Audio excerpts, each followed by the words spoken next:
Benvenuti, bienvenue, bienvenidos, croeso, and welcome. Hi, I'm Juliet. Join me on my language learning journey and discover my thoughts on different aspects of language learning with the A Language Learning Tale podcast. Today I'm talking about, should I chat with an AI? Using AI in language learning is all the rage right now. How do you feel about that? In general, I dislike the use of AI in creative pursuits because, one, it's been trained on the work of artists, writers, composers, lyricists, I'm sure there are others, who spent a lot of time creating something that people would want to buy. Oh yes, photographers and videographers as well. All this without their permission or any compensation, although there are some moves to change that. However, there are many uses of AI that will actually enhance lives. In medicine, for example. Languages might also be one of those uses, because learning a language, ingesting a language, is a little different. Millions of people say the same things over and over every day. Regurgitating the most common expressions is not the same as imitating creative pursuits in seconds. But, they got that information for free. Shouldn't the services all be free? I guess that depends on how much work has been put into refining the results. Which kind of begs the question, why didn't you start with proper grammar rules and just use the AI for refining accents? That has to be possible.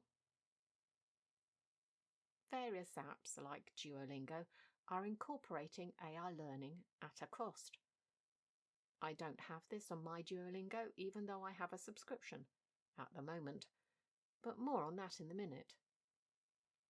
When I first heard about the AI tools they were developing in Duolingo, sometime last year I think, it was something that would only be in their Max program, which is pretty expensive, and would only be for a couple of languages, French and Spanish, both from English. That's a pretty restrictive program.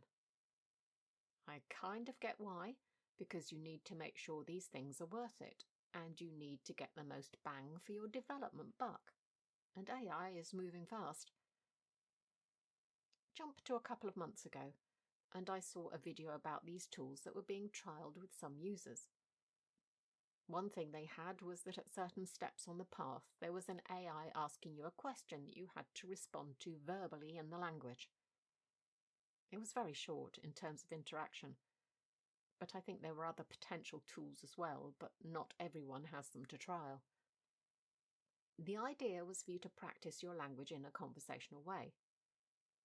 Nothing wrong with that, if it's a decent length conversation. It isn't, as far as I could tell. And as long as it's natural language and not Duolingo sentence language, which isn't natural in most cases. How much do you want to bet it's the latter? Anyway, on investigating further, this will still only be available in Max and still only for French and Spanish from English. At this stage, I have to say, what's the point? If you're still too concerned about it to not allow it to at least be used in different languages from English to French and Spanish, how good is it exactly? Is the AI hallucinating language? Is that what you're worried about? Anyway, it is what it is. It won't enhance the language learning of many learners, given the restricted nature. About the same time, ChatGPT, which I believe is what Duolingo uses as a basis, launched a new chat version. This, certainly on the app, is free to use. You do have to agree that conversations will be recorded. The fact that things are being recorded is, in some ways, good. I watched a non-language related video where someone was brainstorming their YouTube channel with it, and it remembered details from one conversation to another.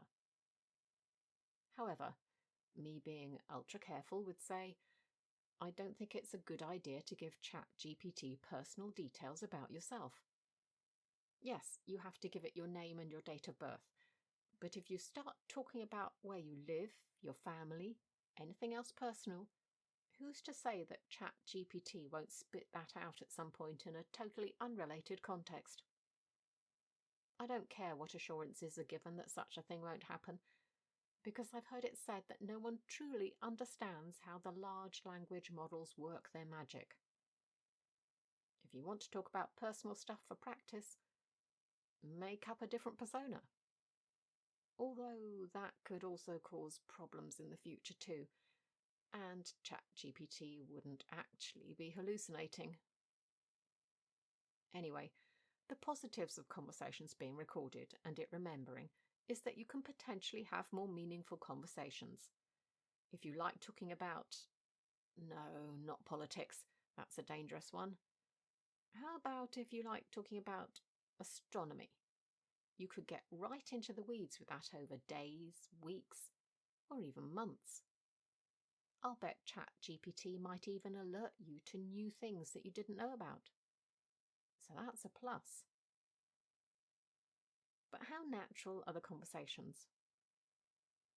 Pretty natural in terms of back and forth.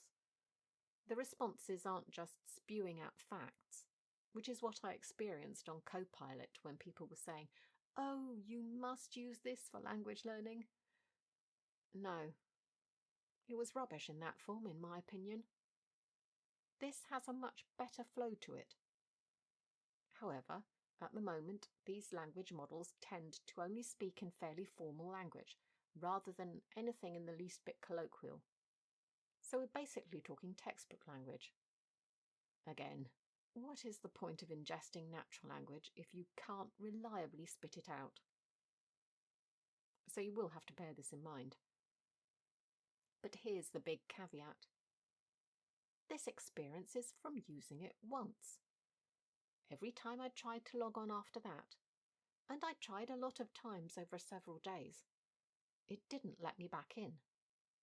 I could get into the app, just not the chat. And now I've pretty much consigned it to the can't be bothered pile. If I can't use it when I want to use it, then it's of no use to me. Now, this might be my device, it's old, the internet, too much traffic, or a whole host of other things. Like, I was using the free version. Therefore, this is potentially a good tool, but only when you can get on. If you're prepared to pay for the premium ChatGPT service, maybe it will be better for you. I'm not going to do that, because if I were going to pay for something, I'd rather be talking to a real person who I knew was speaking the language in a natural way. Maybe in a few months I'll give it another go. We'll see. So I guess that's my conclusion to this. If you have access to a language learning service that has AI and will allow you to chat in some form for free, then give it a go and see how it works for you. If not, think carefully about whether this is the best way to spend your money. And be careful what you tell it. That's all for today's episode. Don't forget to join me again next time for more language learning tips, tricks and tales. And in the meantime, check out the A Language Learning Tale YouTube channel for additional non-podcast content. Ciao, salut, adios, wheel, and bye for now.